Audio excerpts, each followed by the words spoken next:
Hello ma'am again as blog di am special blog oi doini ma'am kay no di agi oi na di am memory oi blog oi doini ko ma'am ngasi se mami se agi pam da 5 years matung da chatli ni ba ko ma'am mami ga samai na puna chatmina jaba phang base aina kay no di papa lai ringai da papa se thalok pa ya da na khobani ma punna ma pan thok de ba aina le hawradi mami chatto ba mami le hawradi ai pa numai na ta tawiya ba aduna jumgi parab si di ipam ni na aina oi na chatli ba ko ayamba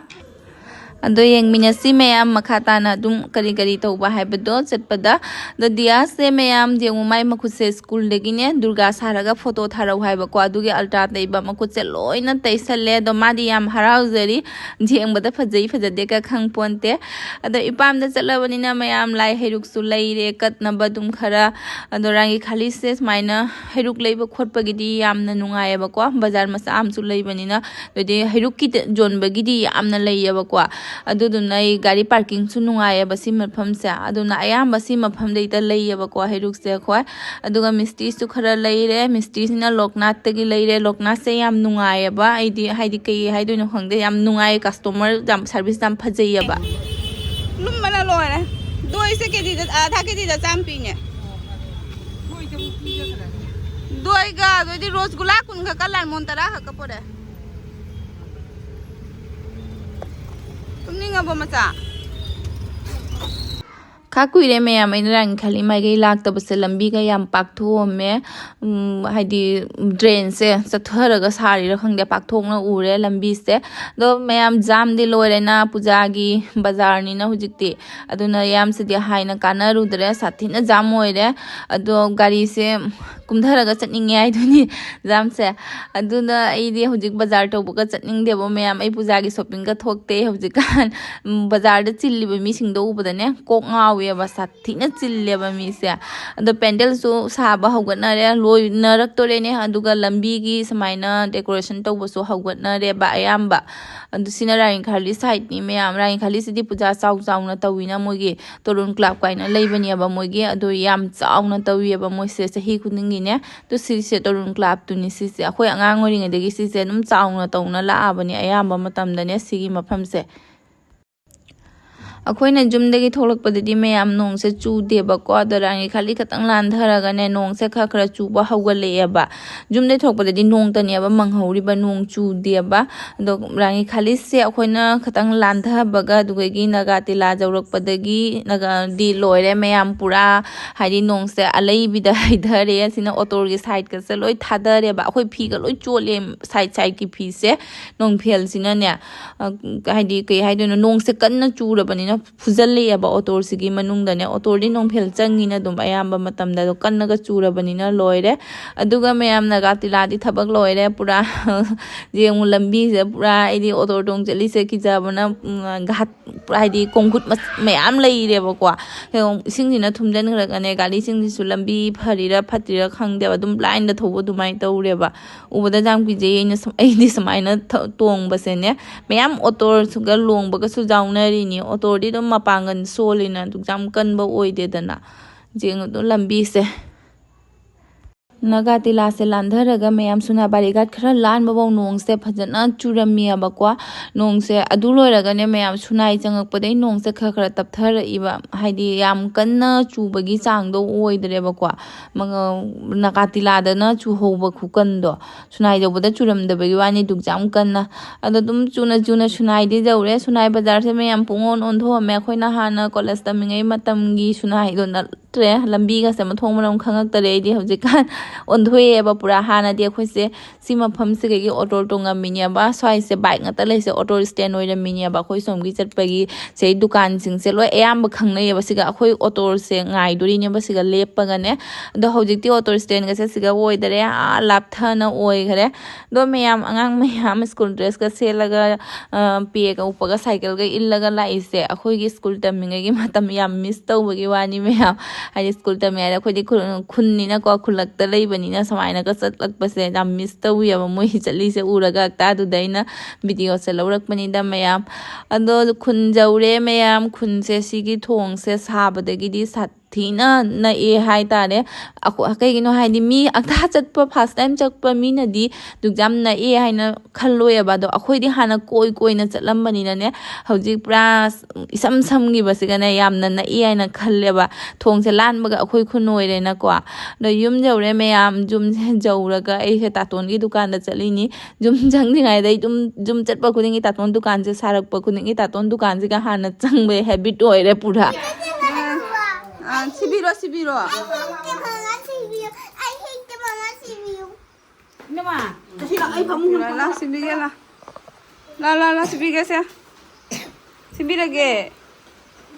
cái đây luôn nè em mẹ cái gì nó cái thú lực từ bên này mà em muốn chẳng như này Pam. Ha. Kali? Nangonda pipira bani Diana gift. Nangonda pinya na sila la ini Diana. Ama nunu bida gift pinya na niya. Sila ini apa ma? Kali lau nyo na. Sina maya mami ga mama ga ni ba kwa mobani se mama se hoi mama se phane phi sai ba kwa ma phi sa ba yam pam jai ba do mama na langjam phane sai na mami da ma ka happy re ni ba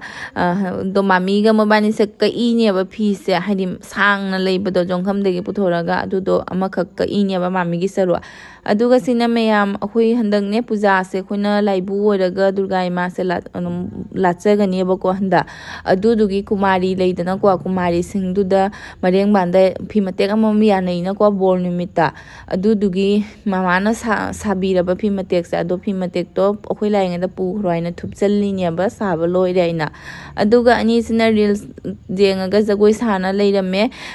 do ai u ba da ikai na lep khare mobani se photo mu kap na khare aduga mayam jum chalabani na ipam chalabani na nungai re mausu leirabani na chak hinjang se mathen mayam tawna ready made phange itom da jum da thonga ga mathen chaja basidi sana tawra chabani na ko mayam ado sidi mina seba tawbirak pina mahau ma tong halaba itom ta chabaga mana diaba bên cái xe mà xin hãy sao được pipi mà đi Ay, bini. La.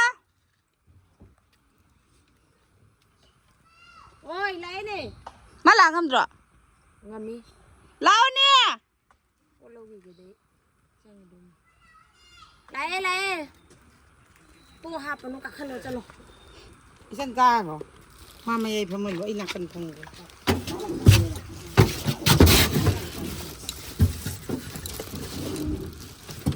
Si mana pa me khali ro loi na. sina taton gi dukan da gi mama na lo ga dia gi happy re ni dia na pa me na khalli ni ai si poching se loina ma pa me na mama ga loina na mung la e me ya mama se sunai bazar da le ho do ni ba halak pra di khoi hu moina la e ado khoi su sunai bazar da thaba khara lei ba kwa adu du gi sunai da sulle pe ni na ha adu me am si sunai tutorial se ising se nei re khara emne matam haidi indam tha gi matam da ga di ising je lu bane ba hujiti nong chu bani na nei re ising se aduga me am si gi inat collection se se i lai gi firon order taw ya ba ko lai gi leitreng adu di phejom lengjan ne ganesh ka kartik ne adugi si lau gai na le pini asida mung na changi ni na ha aduga puna mag loira thogle me am thoklak pada mung nong se dum lep ta na chura me nga sai khoi naga tila da nong phangnarak pado adumaina same lak pada mung ne atai mpham da phangnarak daga naga tila gi swai da gi phangna reiba lambi se jengu ne mayam fattabna lambi se akhoi mamang da chaliba auto akhoi current electric auto se ase ma se putharu ra bani do mi ani hum chang na inghat khrini si ge auto se lambi se fattare ba do dia di nungai na gi tum hare ma di keum khang ponte ai ga mami ga na hadi lok su khara tawiye ba ko ma se nungsi phujal la ni na khobani gi mayai da oina phamal laga tumhan gare ma se wasu wari ye mama se aidi egi pani pagi masanu pi mama ga sem chahi mana na leibedo punna sana mina rak padu jane war eba ma se chongman gi dana aduga mayam se nong se chura bani na gari se chukan na thoba yandre wadi wa hare nu min se sathi na haidi ju te bishong khoi halak pura di pra ising chawra me mayam aidi ne ai auto se chali se ki raponi mafam se pura lambi u dare ambo ising a khadam thumma ga chali ba ꯅꯒꯥꯇꯤꯂꯥꯒꯤ ꯑꯗꯨꯋꯥꯏꯗꯨꯅꯤ ꯁꯤꯁꯤꯁꯨ ꯑꯗꯨꯝ ꯃꯐꯝꯁꯦ ꯄꯨꯔꯥ ꯍꯜꯂꯛꯄꯗꯗꯤ ꯑꯌꯨꯛꯇꯒꯤ ꯆꯨꯔꯛꯄ ꯅꯣꯡꯅꯤꯅꯅꯦꯀꯣ ꯃꯐꯝꯁꯦ ꯄꯨꯔꯥ ꯖꯥꯗꯔꯦꯕ ꯁꯤꯃꯛꯁꯨ ꯅꯣꯡ ꯆꯨꯕꯒꯤ ꯇ꯭ꯔꯥꯐꯤꯛꯇꯤ ꯑꯗꯨ ꯌꯥꯝ ꯐꯪꯅꯔꯛꯇ꯭ꯔꯦ ꯅꯣꯡ ꯆꯨꯔꯕꯅꯤꯅ ꯒꯥꯔꯤꯁꯤꯡꯗꯣ ꯑꯗꯨ ꯌꯥꯝ ꯊꯣꯛꯇ꯭ꯔꯦꯗꯅꯀꯣ ꯑꯗꯨꯗꯨꯅ ꯕꯥꯏꯛꯀꯗꯤ ꯌꯥꯝ ꯆꯠꯇ꯭ꯔꯕꯅꯤꯅ ꯇ꯭ꯔꯥꯐꯤꯛꯇꯤ ꯑꯗꯨ ꯌꯥꯝ ꯐꯪꯅꯔꯛꯇ꯭ꯔꯦ ꯍꯜꯂꯛꯄꯁꯦ ꯀꯅꯥꯅ ꯂꯩꯕꯤꯔꯛꯏꯕ ꯅꯇꯣꯝ ꯂꯩꯕꯤꯔꯛꯏꯔꯣ ꯑꯗꯣ ꯑꯣ